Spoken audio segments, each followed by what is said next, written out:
إن الحمد لله نحمده ونستعينه ونستغفره ونعوذ بالله من شرور أنفسنا ومن سيئات أعمالنا. من يهده الله فلا مضل له ومن يضلله فلا هادي له.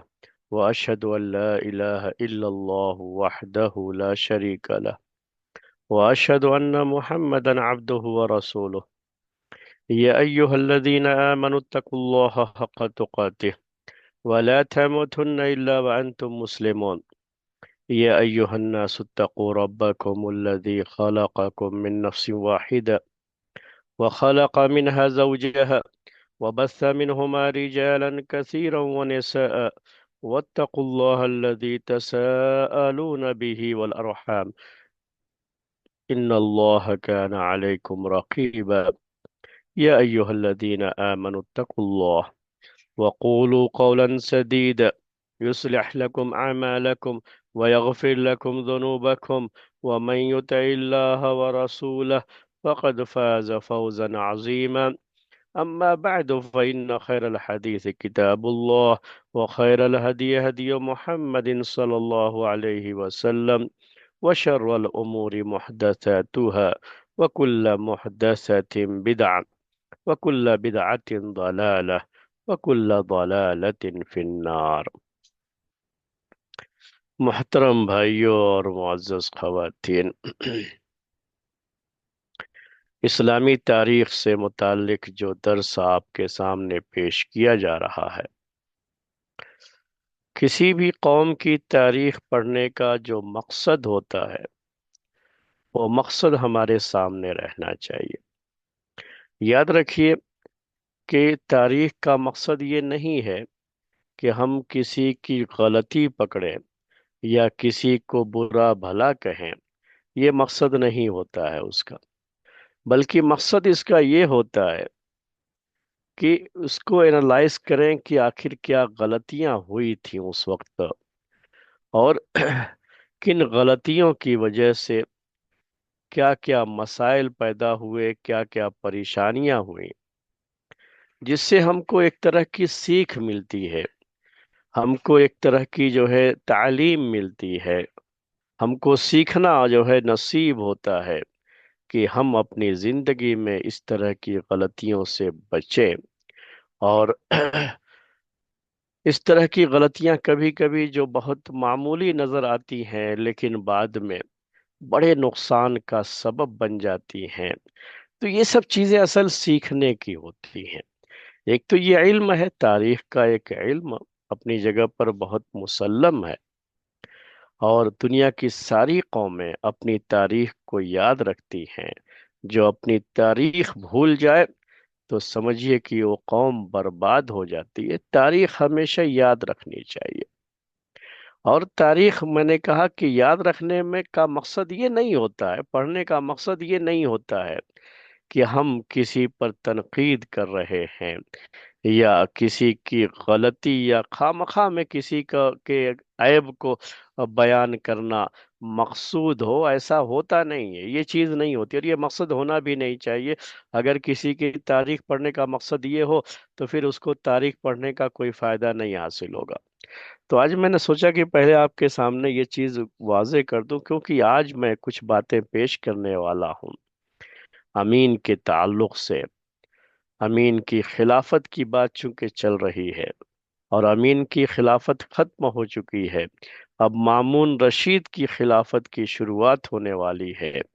تو آخر امین کی یہ خلافت جو 4 سال اور چند مہینے رہی، اس خلافت میں ایسی کیا غلطیاں اس سے ہو گئی تھی امین سے کہ کہ پورا عالم اسلام، یعنی اس وقت کا جو اسلام ورلڈ تھا، وہ برابر ان دو بھائیوں کی فوجوں کے درمیان پس کر کے رہ گیا تھا، اور ان کے درمیان یہ پوری مدت صرف لڑائیاں چلتی رہیں۔ اس کا ذکر آپ کے سامنے آیا ہے، لیکن اس میں غلطیاں کہاں ہوئیں، کیا مسائل ہوئے، کیا پریشانیاں ہوئیں، اور کبھی بھی مسلمانوں کو اس طرح کی غلطیوں کو دہرانا نہیں چاہیے۔ قسمت کبھی مہربان ہوتی ہے، مطلب یہ ہے کہ جو چیز اللہ تعالیٰ نے مقدر کر رکھی ہے وہ چیز ہوتی ہے، اور آدمی غلطیاں کرتا ہے تبھی جا کر کے دوسرے کو موقع بھی ملتا ہے۔ اگر غلطیاں ہی لوگ نہ کریں گے تو پھر تو ایک حکومت جو چلی تو وہی حکومت ہمیشہ چلتی رہ جائے گی۔ تو تلک الایام نداولها بین الناس، جو قرآن میں اللہ تعالیٰ نے کہا کہ یہ دن ہے جن کو ہم لوگوں کے ہاتھوں میں پھیرتے رہتے ہیں، یعنی آج کسی کی حکومت ہے تو کل کسی اور کی حکومت ہوگی، اس کے بعد کسی اور کی حکومت ہو سکتی ہے۔ تو یہ چیزیں تبدیل ہوتی رہتی ہیں، بدلتی رہتی ہیں، اور ظاہر سی بات ہے کہ جب غلطیاں لوگ کرتے ہیں تبھی تو وہ چیزیں بدلتی ہیں، غلطیاں ہی نہ کریں تو پھر بدلنے کا مسئلہ ہی پیدا نہ ہو۔ تو یہ سب چیزیں بھی ہوتی ہیں، ان غلطیوں سے ہم کو سبق لینا ہوتا ہے، سب سیکھنا ہوتا ہے کہ ہم اپنی زندگی میں اس طرح کی غلطیوں سے بچیں، کہ ایک غلطی جو ہوئی اس کی وجہ سے عالم اسلام کو کتنا نقصان پہنچا تھا۔ اور اقتدار کی ہوس، اقتدار کا مطلب کیا ہوتا ہے؟ حکومت کا نشہ، یہ ایک ایسی بیماری رہی ہے کہ اس کی وجہ سے بھی بہت ساری غلطیاں لوگوں سے ہوتی رہی ہیں، ایسی غلطیاں جس نے اسلام کو اور مسلمانوں کو کافی نقصان پہنچایا ہے۔ تو تاریخ میں ہمیں یہ باتیں ملتی ہیں، تاریخ پڑھنے سے یہ باتیں ہم کو سمجھ میں آتی ہیں۔ یہاں کسی پر تنقید مقصود نہیں ہے، یا کسی کو جسٹیفائی کرنا نہیں ہوتا ہے کہ امین کی برائیاں بیان کرے، مامون کی تعریف کرے، تو ایسا کچھ بھی نہیں ہے۔ نہ امین کی برائیاں کرنا، نہ مامون کی تعریف کرنا، یہ کچھ جو ہے تاریخ بیان کرنے کا مقصد نہیں ہے۔ لیکن یہ ایک چیز ضرور ہوئی تھی جو آج کے درس میں آپ کے سامنے پیش کروں، کہ عرب و عجم کی جو کشمکش تھی، عرب و عجم یعنی عرب اور نان عرب، یہ کشمکش یہ کوئی آج کے دور کی نہیں تھی، یعنی امین اور مامون کے دور میں یہ شروع ہوئی، ایسا کچھ معاملہ نہیں تھا۔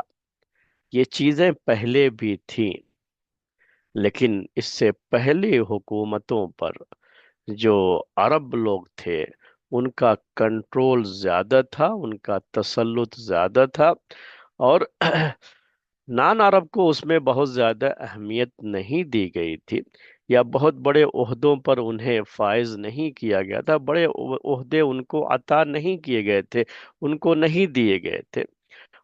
بنو امیہ کا جو دور خلافت ہے اس میں مکمل طریقے سے جو بڑے عہدے ہوا کرتے تھے وہ سب کی سب عرب جو ہے لوگوں کے ہاتھوں میں ہی ہوا کرتے تھے، وہ لوگ عرب ہوتے تھے، اور عجمیوں کا یعنی نان عرب کا تسلط بالکل نہیں تھا اس میں۔ لیکن یہ جو حکومت قائم ہوئی تھی عباسی حکومت، تو شروع میں ہی میں نے آپ کو بتایا کہ ابو مسلم خراسانی خراسان کے علاقے میں، جو کہ نان عرب ایریا ہی تھا پورا، تو یہ نان عرب کے سپورٹ سے ہی تو یہ حکومت قائم ہوئی تھی۔ تو اب یہ لوگ جو ہے مکمل طریقے سے ان سے پیچھا نہیں چھڑا سکتے تھے۔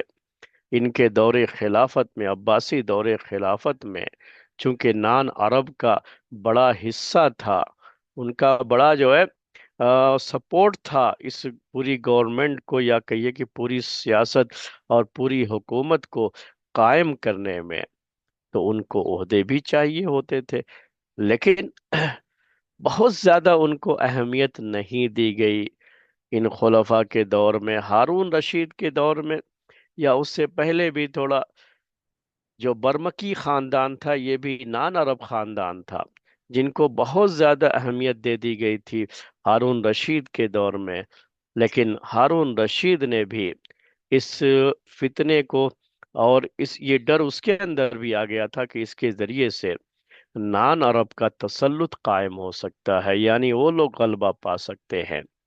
تو پھر اس نے برمکی خاندان کو اچانک عرش سے فرش پر پٹک دیا، اس کو جو بھی اس کے ہاتھ میں اقتدار تھا اس کو واپس لے لیا، بڑی چالاکی اور بڑی ہوشیاری سے اور بڑی دور اندیشی سے۔ تو اتنا زیادہ اس کے دور میں، ہارون رشید کے دور میں، وہ تسلط قائم نہیں ہو سکا۔ لیکن امین کی جو خلافت ہوئی، وہ میں پہلے بتا چکا ہوں۔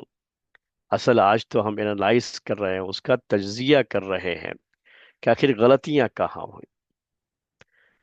تو امین کی خلافت، اس کو پہلے خلیفہ بنانا، مامون سے پہلے خلیفہ بنانا، جبکہ مامون تھوڑا ہی صحیح عمر میں اس سے بڑا تھا، اور صلاحیت کے لحاظ سے مامون کی صلاحیت امین کے مقابلے میں زیادہ تھی۔ ذہانت اور فطانت لے لیں، یعنی کہ وہ انٹیلیجنٹ بھی زیادہ تھا اس کے مقابلے میں، اس کے پاس علم و فضل کی دولت بھی تھی مامون رشید کے پاس۔ تو ہر لحاظ سے ہارون رشید نے بھی محسوس کیا تھا کہ میرے اس بیٹے کے پاس صلاحیت زیادہ ہے، لیکن چونکہ امین دونوں نسب کے لحاظ سے، دونوں نسب کا مطلب کیا ہوتا ہے کہ ماں کے لحاظ سے بھی اور باپ کے لحاظ سے بھی دونوں طرف سے وہ ہاشمی خاندان کا تھا اور خالص عرب تھا، اس لیے زبیدہ خاتون جو ہارون رشید کی بیوی تھیں، ان کی خواہش کا احترام کرتے ہوئے، اور ان کے پیٹ سے یہ پیدا ہوا تھا، انہی کی جو ہے یہ اولاد تھا، یہ بچہ تھا یہ امین، تو ان کی خواہش پر ہارون رشید نے اس کو مقدم رکھا مامون پر۔ یہاں تک بھی کوئی بڑا مسئلہ نہیں تھا، دونوں کی عمر میں چونکہ کوئی بہت زیادہ فرق نہیں تھا۔ مامون رشید یہ بھی جو ہے ہارون رشید کا بیٹا ہے، یہ بھی قریش کے خاندان کا ہے، یہ بھی ہاشمی خاندان کا ہے، عباسی خاندان کا ہے، لیکن ماں اس کی ایک لونڈی تھی جس کو مراجل کہا جاتا تھا، اور یہ ہرات کے علاقے کی ایک لونڈی تھی، یہ علی بن عیسیٰ جو خراسان کے علاقے کا گورنر تھا، علی بن عیسیٰ نے اپنی گورنری کے وقت میں یہ لونڈی وہاں سے ہارون رشید کو بھیجی تھی، تو اس طرح سے یہ ہارون رشید کی لونڈی تھی، اور اسی لونڈی کے پیٹ سے مامون رشید پیدا ہوا تھا۔ وہ بھی عباسی خاندان کا ہی چشم و چراغ، چونکہ نسبت اسلام میں باپ سے جوڑی جاتی ہے، ماں سے نہیں جوڑی جاتی ہے، لیکن چونکہ امین ماں بھی اس کی ہاشمی خاندان کی تھی، زبیدہ خاتون یہ عباسی خاندان ہی کی تھی، لیکن مامون رشید کی ایک لونڈی تھی پہلے، اور یہ نان عرب تھی، تو یہاں دونوں میں تفریق کی گئی، دونوں میں فرق کیا گیا۔ وہ اسلام جس نے عرب و عجم کی اس تفریق کو مٹانے کا اعلان حجۃ الوداع کے موقع پر اللہ کے رسول صلی اللہ علیہ وسلم کی زبان سے، جس اسلام نے یہ اعلان کرایا تھا کہ لا فضل لعربین علی عجمین ولا لعجمین علی عربین، کہ کسی عربی کو عجمی پر اور کسی عجمی کو عربی پر کوئی فضیلت حاصل نہیں ہے، کسی عرب کو نان عرب پر، نان عرب کو عرب پر، یہ کوئی فضیلت حاصل نہیں ہے۔ یہ ایک ضابطہ تھا، ایک دستور تھا جو حجۃ الوداع کے موقع پر پیارے نبی صلی اللہ علیہ وسلم کی زبان سے وہاں پر یہ دستور ادا ہوا تھا، اور اللہ کے رسول صلی اللہ علیہ وسلم نے اپنی زندگی میں کبھی کوئی فرق نہیں کی تھی، فرق نہیں کیا تھا۔ اگر دربار نبوی میں جو قریش کے لوگ تھے ان کو جو اہمیت حاصل تھی، تو صہیب رومی کو، سلمان فارسی کو، بلال حبشی کو، ان کو بھی کوئی کم اہمیت حاصل نہیں تھی۔ اور جب ایک مرتبہ اللہ کے رسول صلی اللہ علیہ وسلم کے زمانے میں نے کہا کہ مہاجرین اور انصار کی عصبیت کو ابھارنے کا ایک شوشہ چھوڑا گیا تھا، تو آپ نے اس کے خلاف بڑا سخت ایکشن لیا تھا، کیونکہ یہ عصبیتیں، چاہے وہ جس انداز کی بھی عصبیتیں ہوں، مسلمانوں کے درمیان تفرقہ کرنے کی یہ سازش کا ایک حصہ ہو سکتی ہے، اسی لیے ہمیشہ اسلام نے اس کے خلاف جنگ لڑی ہے، لیکن یہاں تاریخ کے اس موڑ پر اسی عصبیت کو ابھارا گیا، عرب اور نان عرب کی عصبیت کو، جس کا نتیجہ یہ نکلا کہ एक भाई की हुकूमत खत्म होती है। अमीन जो खलीफा था, उसके खिलाफ मामून, जिसको एक इलाका दिया गया था, उस इलाके का वो गवर्नर था, लेकिन उसको अमीन के मातहत ही रहना था। लेकिन दोनों भाइयों की फौजों में आपस में जंगें चलती रही मेरे भाइयों। 4 साल की मुद्दत तक ये जंग चलती रही है, 4 साल और चंद महीने। और आखिरकार अमीन को इसी में उसे मारा जाता है, उसकी जिंदगी खत्म हो जाती है और मामून रशीद खलीफा बनता है। इसी कश्मकश का ये नतीजा है मेरे भाई। अब दूसरी बात जो यहाँ जिक्र करनी है वो ये है कि अमीन से जो इस सिलसिले में बहुत बड़ी गलती हुई। मैंने कहा कि हम यहाँ किसी को जस्टिफाई करने के लिए नहीं बैठे हुए, लेकिन हम बास चीजों को इसलिए बयान करते हैं कि हमसे इस तरह की गलतियां नहीं होनी चाहिए। हमको इन चीज़ों का ख्याल रखना चाहिए। तारीख पढ़ने का जो मकसद है वो यही मकसद होता है कि हम उनकी गलतियों से सबक लेते हुए हम वो गलतियां ना करें। कुरान में अल्लाह ताला ने पुरानी कौमों के जो किस्से बयान किए हैं, उनकी गलतियां जिक्र की हैं कि क्यों उनके ऊपर अजाब आया, क्यों उनके वो जो है उनको हलाको बर्बाद किया गया, क्यों। मकसद क्या होता है कि उससे हमको सीख मिलती है। हम ये सीखते हैं कि हमें इन गलतियों से बचना है, वरना हमारा अंजाम भी उनके जैसा हो सकता है। तो बहरहाल इस मकसद से हम ये बात आपके सामने पेश कर रहे हैं कि अमीन ने मुकम्मल तरीके से अपने एक वजीर फजल बिन रबिया, उस पर ही वो डिपेंडेंट था। फजल बिन रबी जैसा चाहता था वो फैसला किया करता था।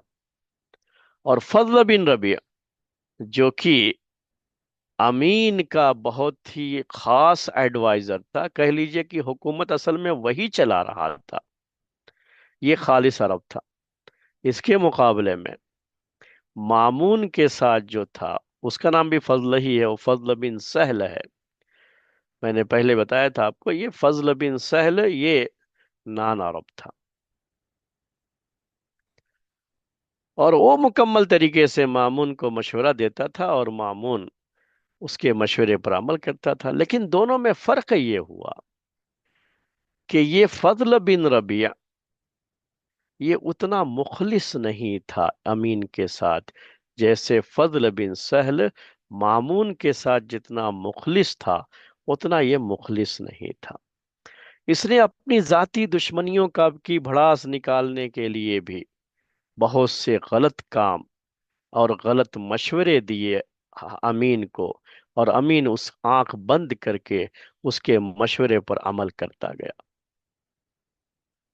ये चीजें सीखने की हैं मेरे भाइयों। मैं आप लोगों को ये बातें कहता रहता हूँ। बाज मर्तबा हमारे बाज नौजवान साथी बाज उलमा के मशवरों पर आंख बंद करके अमल करते रहते हैं, ये इसको सोचे बगैर कि भाई कॉमन सेंस तो हर एक को होता है ना, किस लिए अल्लाह ताला ने दे रखा है ये। तो ब्लाइंडली किसी को फॉलो नहीं किया जाता है।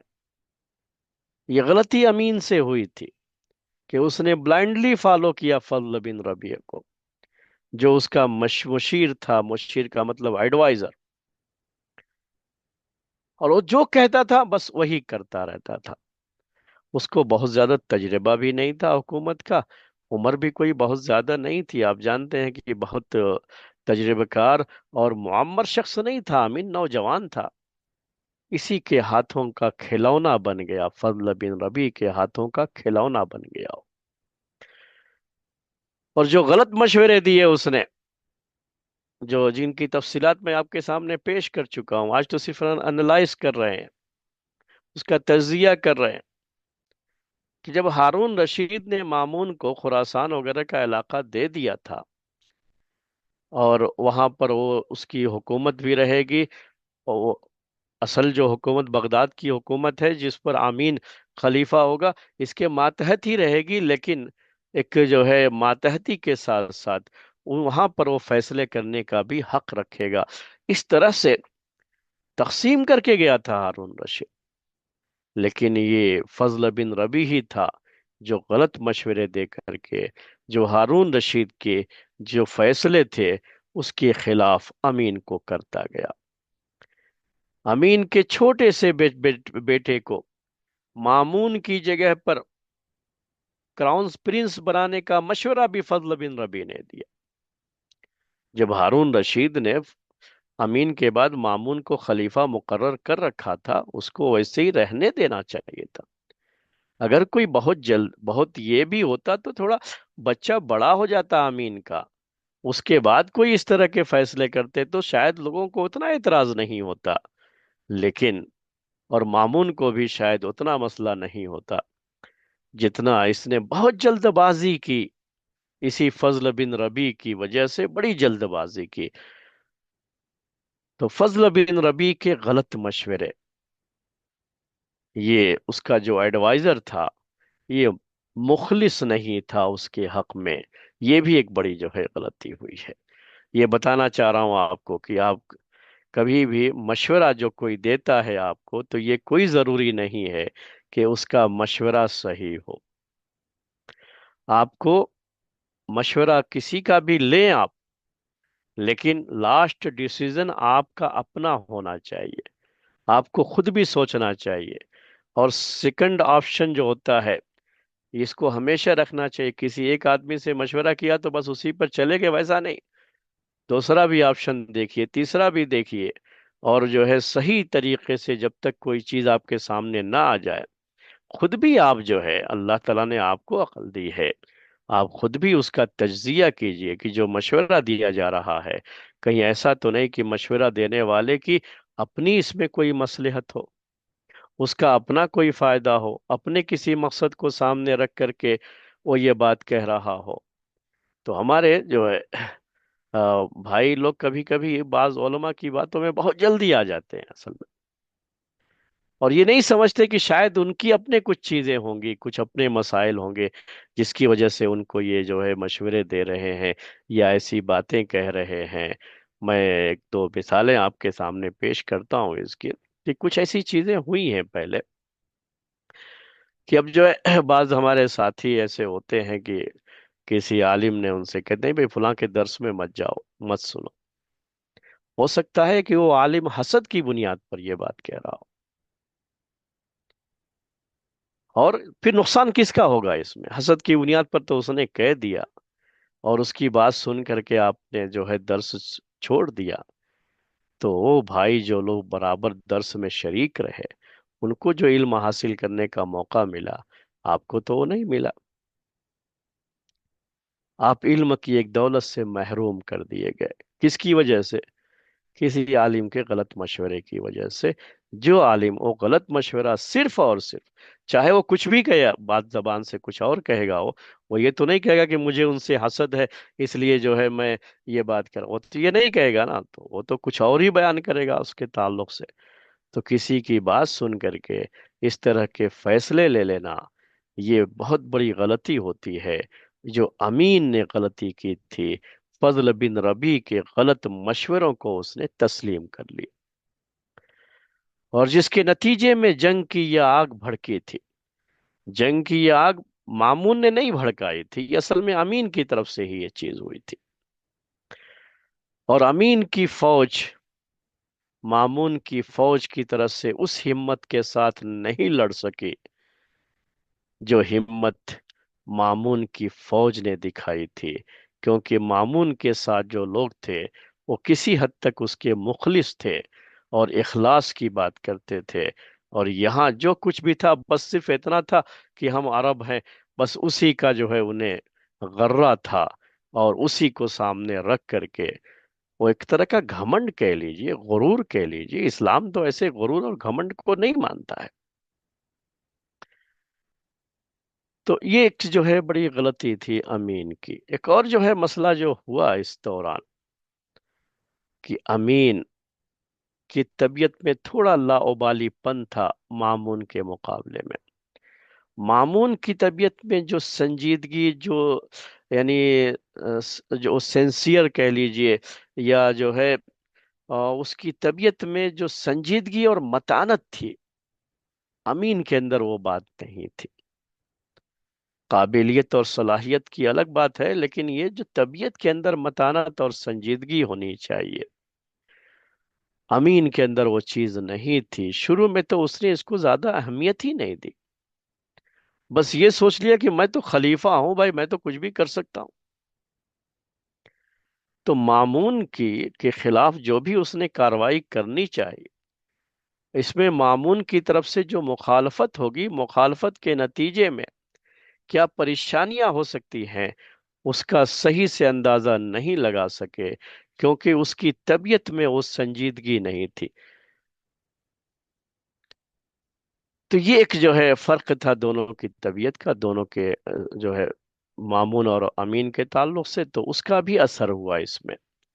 ایک آخری بات اس سلسلے کی، کہ جب دو لوگ آپس میں لڑتے ہیں تو تیسرا فائدہ اٹھا لیتا ہے۔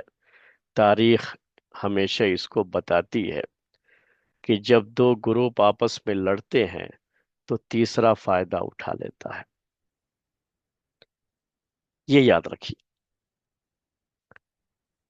یہ تو اللہ تعالیٰ کا بڑا کرم ہوا ہے امین اور مامون کی اس لڑائی کے دوران، کہ اللہ تعالیٰ نے اس امت کو باقی رکھا اور عباسی حکومت یہ باقی رہ گئی، ورنہ رومی حکومت، رومن امپائر، جو ہارون رشید کے دور میں تھوڑی بہت جو ہے جھڑپیں یا بعض جنگیں جو ہے ہوئی تھی رومیوں کے ساتھ، وہ لوگ تو ویسے بھی جو ہے تاک لگائے بیٹھے تھے کہ موقع ملے تو کبھی بھی ہم ان علاقوں پر پھر سے قبضہ کر لیں جو علاقے مسلمانوں نے ان سے فتح کیے تھے، رومن امپائر سے فتح کیے تھے۔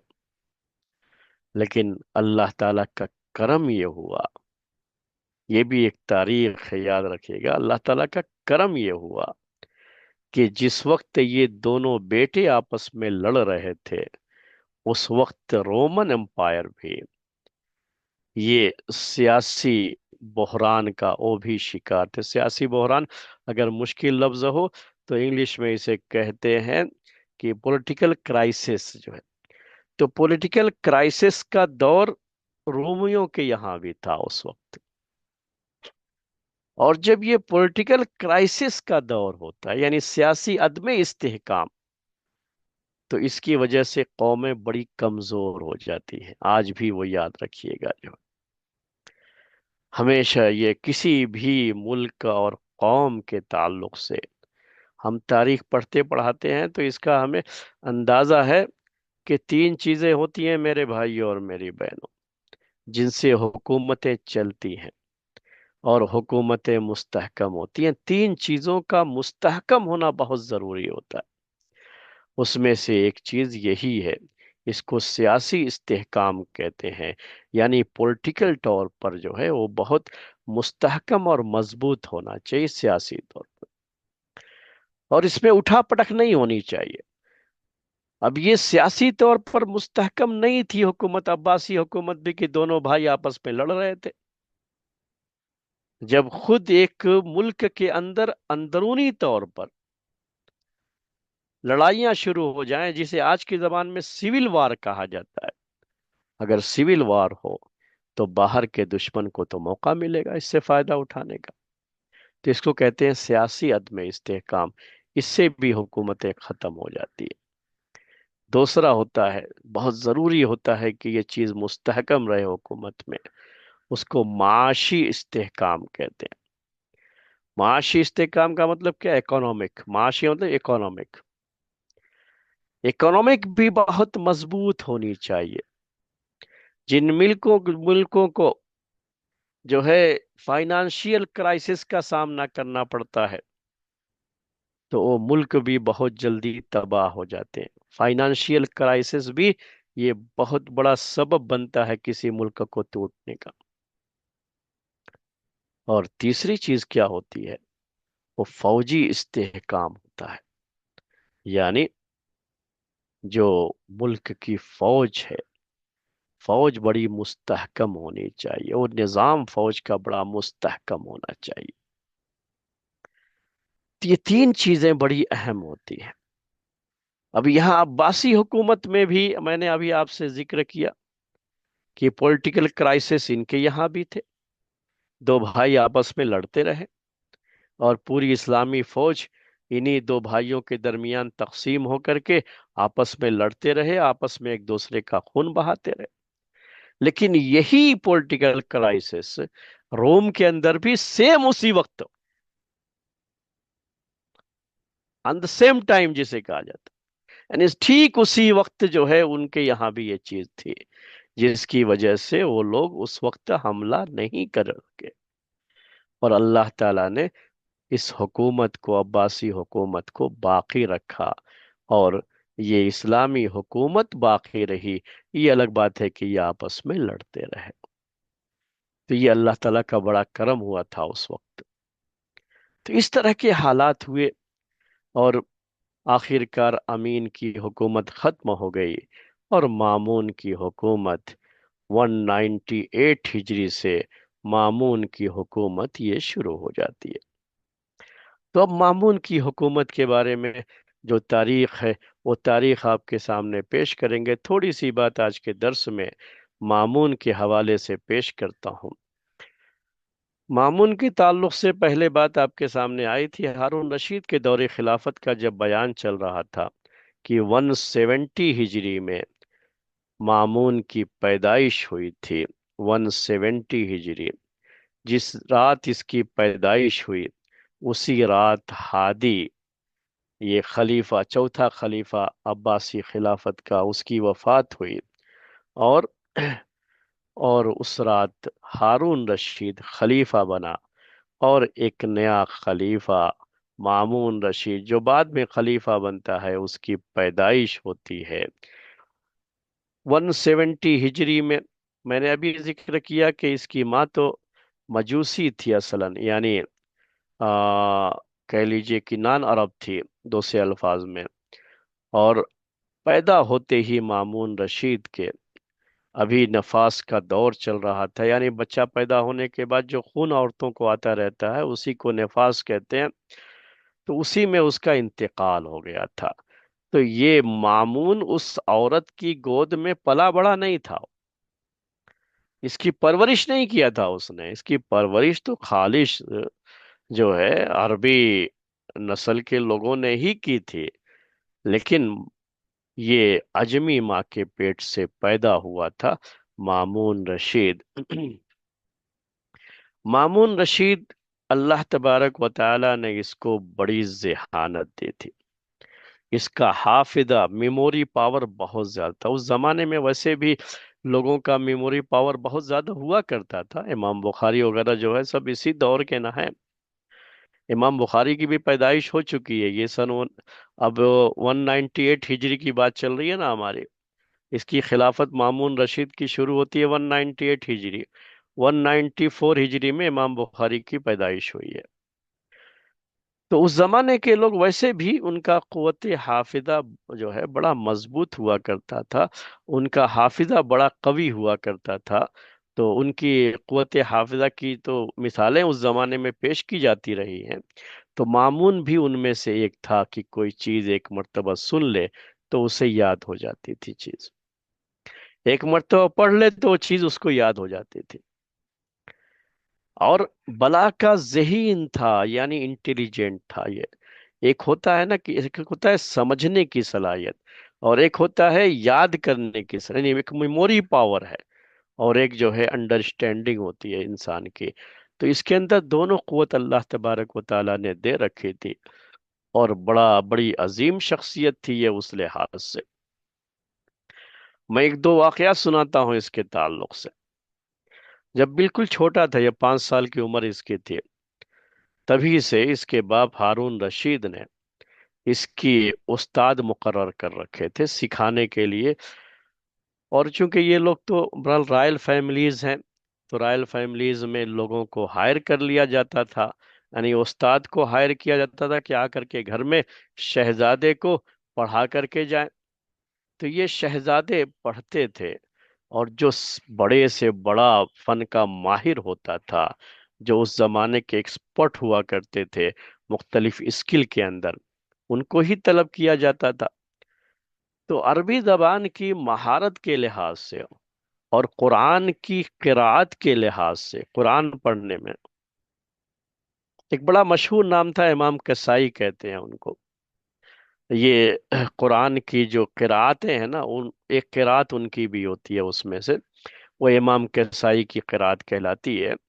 तो इमाम कसाई को हारून रशीद ने हायर किया कि 5 साला बच्चे को आकर के वो कुरान सिखाएं, कुरान की किरात सिखाएं। तो ये इमाम कसाई ने उसको सिखाया, जो कि कुरान की जो किरातें हैं उसके वो एक मशहूर इमाम है। यानी एक किरात की निस्बत इन्हीं की तरफ की जाती है, इमाम कसाई की तरफ की जाती है। ये भी बता दूं आपको कि ये भी आपको ताज्जुब होगा कि शुरू जमाने में जो नान अरब थे, अरबी जबान की तालीम वही दिया करते थे, और वही अरबी जबान के माहिर माने जाते थे। यानी ये जो दौर शुरू हुआ है, जब बाकायदा अरबों से गलतियां होने लगी अरबिक लैंग्वेज में, जो शुरू का दौर था, अल्लाह के रसूल सल्लल्लाहु अलैहि वसल्लम का दौर, खुलफाए राशिदीन का दौर, बनु उमैया का दौर भी इसमें शामिल है, कि उसमें जो अरब थे उस वक्त, उनसे गलतियां नहीं होती थी। उनकी अरबी जबान बिल्कुल जो है फसाहत व बलागत से भरी हुई अरबी जबान होती थी, और उनसे गलतियां नहीं होती थी। ये जो अब्बासी दौर खिलाफत है ना, इसमें गलतियां ज्यादा होना शुरू हो गई। शुरुआत तो पहले थोड़ी सी हो गई थी, लेकिन इसमें ज्यादा हो गई। जब गलतियां ज्यादा हो गई तो अरबिक ग्रामर की किताबें लिखी गई। जिन लोगों की अरबिक ग्रामर की किताबें मशहूर हैं, इमाम सिबोए, उसमें से एक ये भी है इमाम केसाई, जिनका जिक्र कर रहा हूं, जो उस्ताद हैं किसके, मामून रशीद के। इसीलिए उनका जिक्र आया तो मैंने ये बातें जिक्र की हैं कि इमाम कसाई, असलन ये लोग अरबियुन नस्ल नहीं हैं ये, लेकिन इमाम बन गए थे किसके, अरबिक लैंग्वेज के इमाम बन गए थे। अरबी जबान व अदब की फसाहत व बलागत मामून ने इमाम कसाई से ही सीखी थी मेरे भाइयों, क्योंकि ये अपने दौर का इमाम माना जाता था इन चीजों में। अरबिक लैंग्वेज में भी इसको इमाम माना जाता था। तो ये आकर के मामून रशीद को ये, उसने कुरान सिखाया, कुरान की पढ़ना सिखाया, कुरान की किरात सिखाई, और अरबी ज़बान व अदब, फसाहत व बलागत का हुनर जो है मामून को सिखाया। ये तो सब लोग अरबी ही थे ना, तो अरबी जबान तो उनकी मादरी जबान थी, यानी वो मदर टंग है। सिखाने का मतलब क्या है, कि वो जो लिटरेचर की जबान होती है, वो जबान जिसको हम फसाहत व बलागत की जबान कहते हैं, उस जबान की वो महारत इमाम कसाई ने मामून रशीद को सिखाई थी। मामून रशीद बहुत ज़हीन था, वो बात आपके सामने आई है। मैं उसकी कुछ मिसालें देना चाह रहा था ना आपको, तो लेकिन उसके पहले ये बातें आई।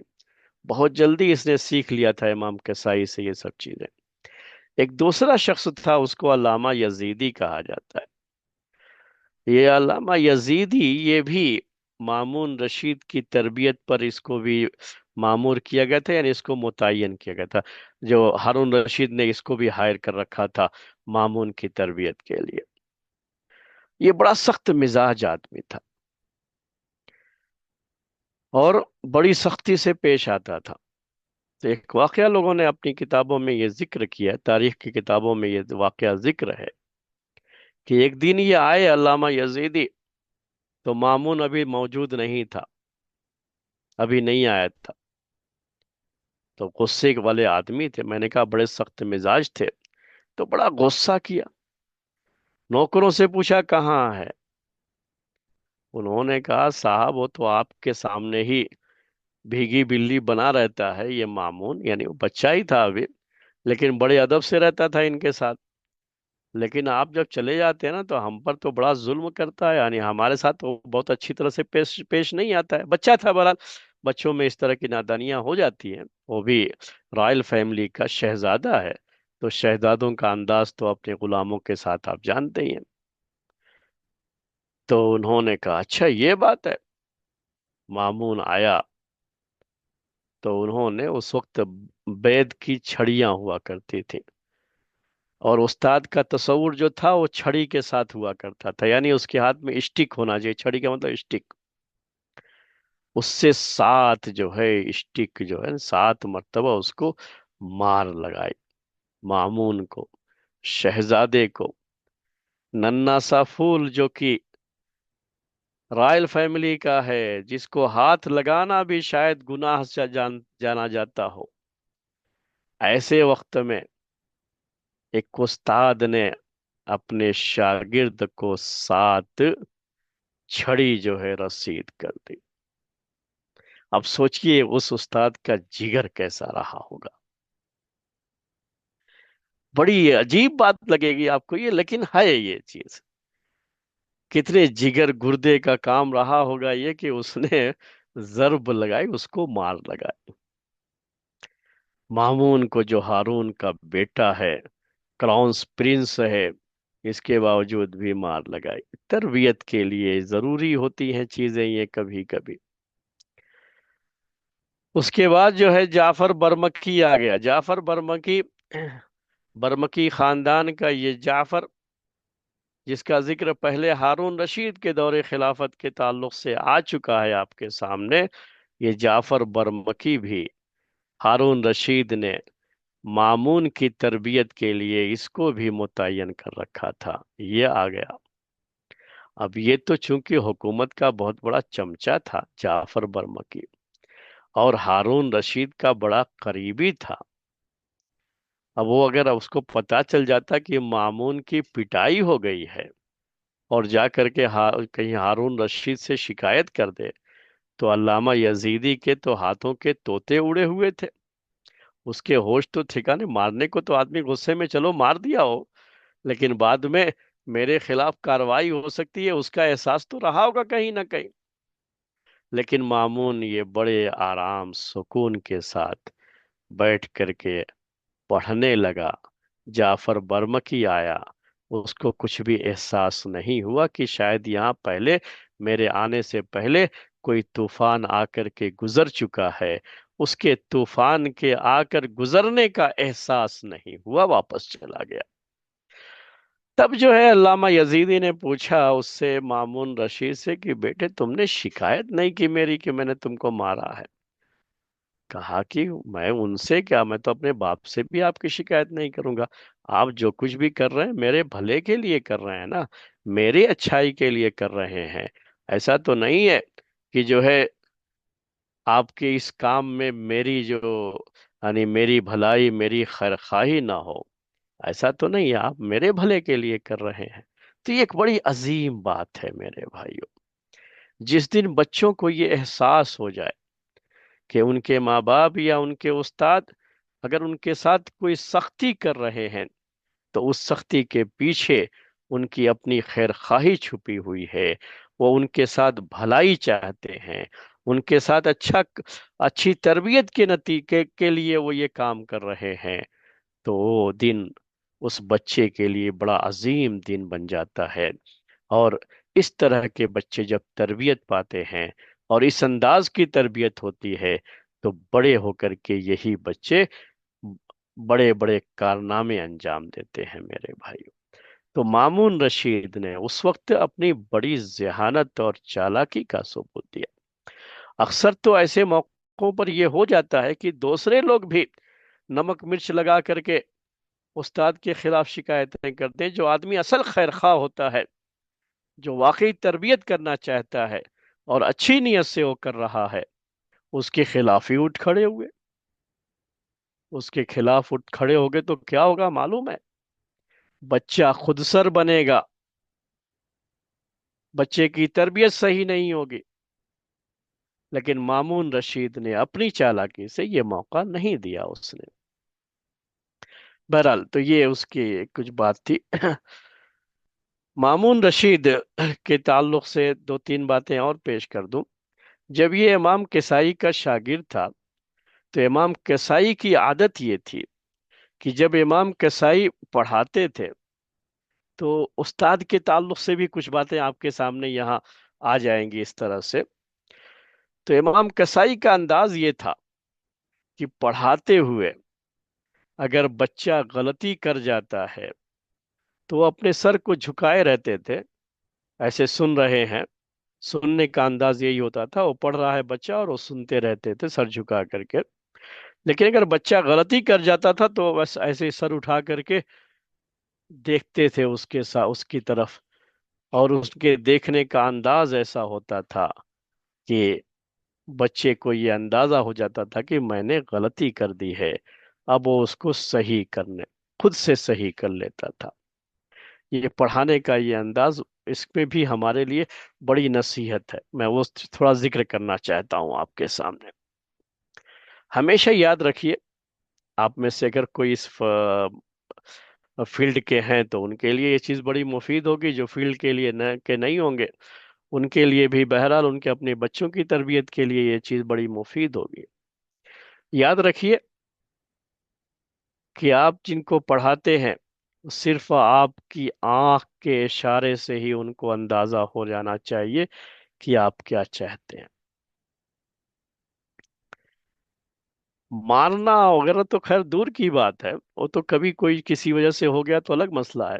लेकिन आपकी आंख से और आपके चेहरे से, आपकी बॉडी लैंग्वेज से ही उसको अंदाजा होना चाहिए कि आप नाराज हैं इसकी वजह से, या ये कि जो है, ये जो हरकत हुई है ये गलत हुई है, या यहाँ गलती हो गई है। जबान से भी कहने की जरूरत ना पड़े, सिर्फ आंख जो है उठा करके जो देखा, तो आंख के देखने का अंदाज ऐसा, उससे रोब ऐसा तारी हो जाए सामने वाले पर कि उसे एहसास हो कि मुझसे गलती हो गई, और वो खुद सिर्फ इसी वजह से अपनी गलती की इस्लाह कर ले, आगे कार्रवाई की जरूरत ना पेश आए। तो इमाम कसाई का अंदाज ये था मेरे भाइयों। कहते थे कि जो है सिर्फ आंख उठा करके देख लिया तो समझ जाता था मामून कि ये मुझसे गलती हो गई है, फिर से दोबारा वो सही करके पढ़ लेता था।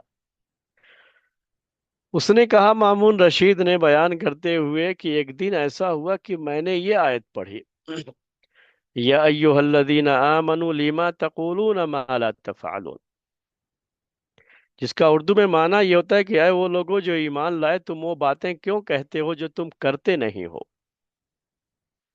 तब जो है ये जैसे ही पढ़ा उसने, तो इमाम कसाई ने अपना सर उठा के उसकी तरफ देखा। अब ये अंदाज क्या था? अंदाज तो ये है कि बता रहा है कि गलती हो गई है पढ़ने में। लेकिन मामून रशीद को गलती का जो है अंदाजा नहीं हुआ कि इसमें गलती कहाँ हुई है। लेकिन फिर भी उसने दोबारा वो आयत पढ़ी, सेम वैसे ही जैसे पहले पढ़ी थी, क्योंकि गलती का उसको अंदाजा नहीं कि इसमें कहीं गलती है। फिर दोबारा पढ़ करके वो आगे बढ़ा, तो इनका सर दोबारा ऊपर नहीं उठा। ये कितना ज़हीन था मामून रशीद, इशारों को समझ जाता था। ये कहते हैं ना कि आदमी की जिहानत की परख ये होती है कि वो इशारों को समझ जाता है। अरबी में एक जुमला बहुत मशहूर है, कहते हैं अरबी में कि अल आकिल तकफीहिल इशारा, कि अक्लमंद के लिए इशारा काफी होता है। तो वो इशारों को भी समझ जाता था। अभी छोटा बच्चा ही था ये, जब हम कसाई पढ़ा रहे थे तो छोटा बच्चा था, कोई बड़ा नहीं था वो, लेकिन समझ गया। अब वो अपने बाप के पास गया दर्स के बाद, कहा कि ये बताइए अब्बा जान, कि आपने क्या मेरे उस्ताद इमाम कसाई को कुछ वादा किया था और आपने पूरा नहीं किया है, आप मुझे बताइए। तो कहा उसके बाप ने, नहीं बेटे ऐसा तो कुछ नहीं है। हाँ, मैंने तमाम कुर्रा को वादा किया है, तमाम, मैंने सिर्फ ये नहीं कहा, तमाम कुर्रा के लिए, कि हुकूमत की तरफ से उनके वजीफे मुकर्रर कर देंगे, यानी हुकूमत की तरफ से बाकायदा उनको महीने महीने पैसे मिलते रहेंगे। तो कहा कि आप इसको जारी कीजिए। इसका मतलब यही वजह थी कि जब मैंने ये आयत पढ़ी है, या अय्युहल्लदीना आमनु लिमा तक़ूलूना मा ला तफ़अलून, तो मुझसे कोई गलती नहीं हुई थी। जो गलती थी वो गलती क्या थी, कि जो आपने वादा किया था वो पूरा नहीं किया था। उसकी वजह से उस्ताद ने अपनी गर्दन उठा ली थी, मेरी तरफ देखा था। तो देखिए मामून वो गर्दन क्यों उठाई, बज़ाहिर तो इसमें कोई गलती नहीं हुई थी, तो वो समझ गया कि कहीं ना कहीं हमारे अमल में कोई गलती हुई है। तो इस आयत के अंदर जो माना है उसके लिहाज से कि तुम्हारे अमल में गलती है, इमाम कसाई का इशारा उसकी तरफ था। और उस इशारे को मामून रशीद जो अभी बच्चा था, नन्ना सा जो है, एक फूल था अभी, उसने पकड़ लिया, उस गलती को समझ लिया और अपने बाप से जा करके उसको जिक्र किया, और बाप से कंफर्म किया। तो वाकई बाप ने ऐसा वादा किया था और अभी पूरा नहीं किया था। ये हारून रशीद जो है मामून के ताल्लुक से बड़ा ही मामून और अमीन दोनों के ताल्लुक से वो बहुत ही हसास था, और बड़ा सीरियस भी था, बड़ा संजीदा था उसको लेकर के। उस वक्त बगदाद के अंदर जो बड़े बड़े मुहद्दिसीन वगैरह थे और मुख्तलिफ फ़नून के जो माहिरीन थे, उनसे तो इन बच्चों को तालीम दिलवा लिया था। लेकिन उस जमाने के बड़े मशहूर मुहद्दिस इमाम मालिक रहमतुल्लाह अलैह, इमाम मालिक रहमतुल्लाह अलैह का दौर जो है, ये जो रहा है बिल्कुल मामून रशीद के पैदा होने का जो दौर है, वो बिल्कुल आखिरी दौर है इमाम मालिक का। और जिस अंदाज से बातें जिक्र की गई हैं, मुझे थोड़ा उसमें ये लगता है, मैं बहुत ज्यादा इसको यकीन नहीं कर पाता हूँ।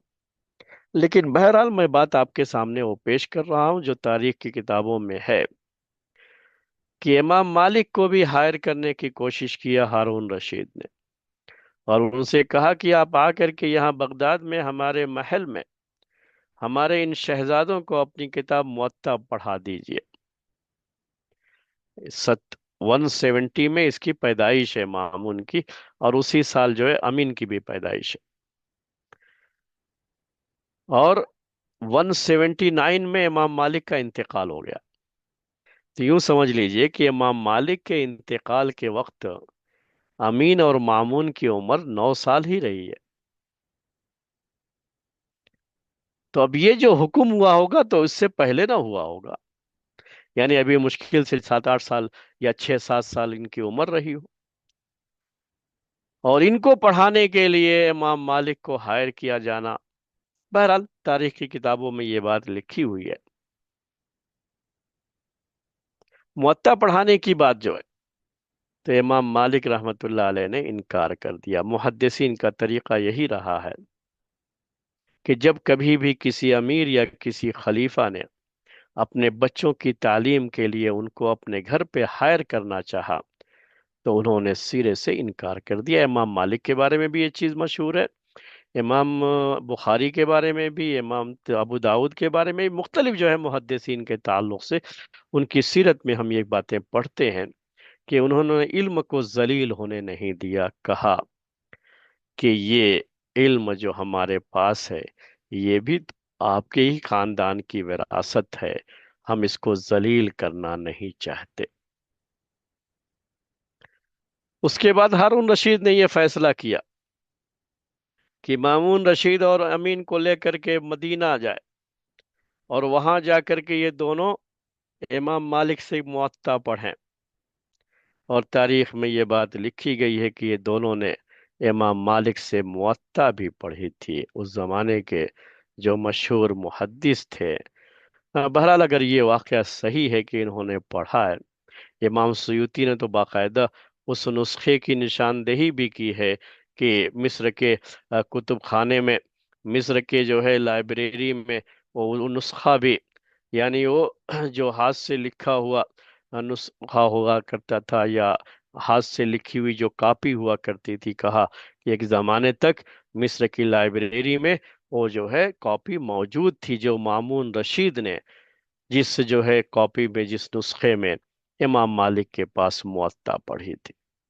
तो बहरहाल इस तरह से अगर आप देखें تو उस जमाने के जो बड़े मुहद्दिसीन थे, उनसे मामून रशीद ने तालीम हासिल की थी, और खुद भी इल्म फजल में इसे बड़ा कमाल हासिल था। अगर आप कह लें कि बड़ा आलिम व फाजिल था। और अमीन भी बहरहाल उसको भी हारून रशीद ने बड़े बड़े मुहद्दिसीन, बड़े बड़े उस जमाने के जो उलमा फजला थे, उन्हीं की शागिर्दी में रखा। दोनों भाइयों को इस तरीके से जोड़ करके तालीम दिलवाई थी। मामून रशीद के पास जहानत ज्यादा थी, यानी ज्यादा इंटेलिजेंट था, तो ज्यादा आगे बढ़ गया, लेकिन थे तो दोनों आलिम। और ये दोनों खुद भी आलिम थे मेरे भाइयों। लेकिन जब सियासत की बात आती है, तो ये दोनों भाई जो खुद भी अपने जमाने के चोटी के उलमा से उन्होंने इल्म हासिल किया था, ये खुद भी सियासत की इस दलदल में ऐसे धंसे कि 4 साल से ज्यादा मुद्दत तक आपस में एक दूसरे के साथ दस्तो गरेबां रहे, यानी लड़ते रहे। मुश्किल उर्दू हो जाती है तो मैं वहां पर उसकी वजाहत कर देता हूँ। इनकी लड़ाई चलती रही मेरे भाइयों। ये याद रखिए, इल्म फضल का मतलब ये नहीं होता है कि आदमी गलती से बिल्कुल मुबर्रा हो गया और अब इनसे कोई गलती नहीं हो सकती। ये जो कहते हैं 100% सही, ऐसा नहीं होता है। ये लोग अपने दौर के बड़े बड़े आलिम व फाजिल भी रहे हैं, और ये खुद एक दूसरे के खिलाफ लड़ते भी रहे हैं, और हुकूमत के सियासत के लिए सारी चीजें होती रही हैं। ये हमारी तारीख का एक हिस्सा है जो हमने आपके सामने पेश किया है। तो मामून के बारे में ये चंद बातें थी जो मैंने आपके सामने शुरू में पेश कर दी हैं।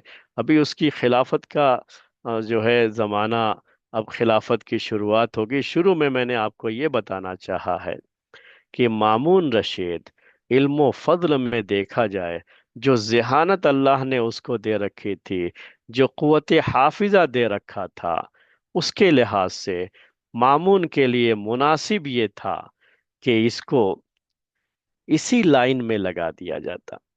यानी सियासत के बजाय अगर ये इल्मी मैदान में लगा रहता, तो अपने जमाने का शायद मशहूर मुफस्सिर व मुहद्दिस होता था मामून ये। लेकिन क्योंकि इसकी जो ज़हानत थी, वो इसी बात की मुतकादी थी कि उसको इसी फन में लगना चाहिए था, इसीलिए इसकी इसकी खिलाफत 20 साल तक चली है मामून की। लेकिन कोई सियासत के मैदान में कोई बड़ा कारनामा आपको नजर नहीं आएगा। हाँ, अलबत्ता इल्म फضल का जो मैदान था, तो इसके दौर में उसको बड़ी तरक्की हासिल हुई है, और इसके दौर को इसी लिहाज से याद भी किया जाता है, मामून के इस दौर को। लेकिन मैं ये कह रहा था आपको कि अगर ये इल्मो फजल के मैदान में, यानी वही हदीस ही के बाब में, या ये कि अरबी लैंग्वेज के ताल्लुक से अगर ये अपनी खिदमत अंजाम देता, तो अपने जमाने का बड़ा मशहूर आलिम होता ये मामून रशीद। लेकिन ये सब बातें हम जो है, जैसा हमने कहा, तो अल्लाह ताला ने जो मुकद्दर किया वो हो गया। हम इसके फजल को बयान करते हुए ये बात कह रहे हैं। अल्लाह ताला ने उसके लिए वो मुकद्दर ही नहीं किया था। उसके लिए जो मुकद्दर किया था, वो खलीफा बनना मुकद्दर किया था, तो खलीफा बना। लेकिन मैंने ये कहा था आपसे, मेरा कहने का मकसद ये था कि इसकी जो सलाहियत थी वो इल्मी मैदान की थी। तो इल्मी मैदान को अगर ये चुनता तो उसके लिए ज्यादा बेहतर होता था। तो बहरहाल ये बातें थी मामून रशीद के ताल्लुक से इब्तदाई तौर पर।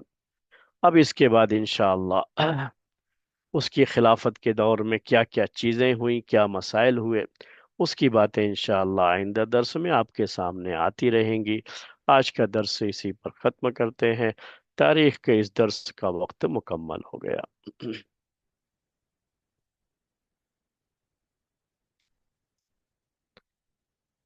इसके बाद हमारी अब तज़किया की क्लास है। तज़किया नफ्स, कुरानी आयत की तफसीर की रोशनी में तज़किया नफ्स, ये हम जो है इसमें पढ़ते हैं, सीखने की कोशिश करते हैं, अपने नफ्स के तज़किए की भी कोशिश करते हैं। मकसद यही है, और उसके लिए कुरान کی تفسیر سب سے زیادہ مناسب ہے، کیونکہ قرآن ہی کے ذریعے سے اس زمانے میں لوگوں کے دلوں کی دنیا بدلی تھی۔ قرآن میں اللہ تبارک و تعالیٰ نے یہ تاثیر رکھی ہے کہ یہ دلوں کی دنیا کو بدل دیتا ہے۔ اسی لیے قرآن کی تفسیر کی روشنی میں تزکیہ نفس کی یہ کلاس آپ کے سامنے پیش کر رہے ہیں۔